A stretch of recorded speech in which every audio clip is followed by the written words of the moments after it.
Nunca empieces a trabajar sin hablar con Dios. Porque sin Él todo se vuelve esfuerzo, pero con Él hasta tus pasos aprenden a volar. Padre, gracias por este nuevo día.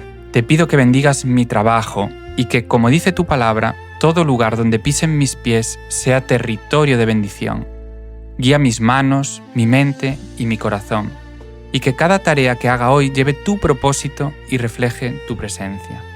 Donde haya cansancio, pon fuerza. Donde haya presión, pon calma. Y donde haya duda, pon fe. Porque contigo nada es en vano y hasta lo más pequeño puede impactar vidas.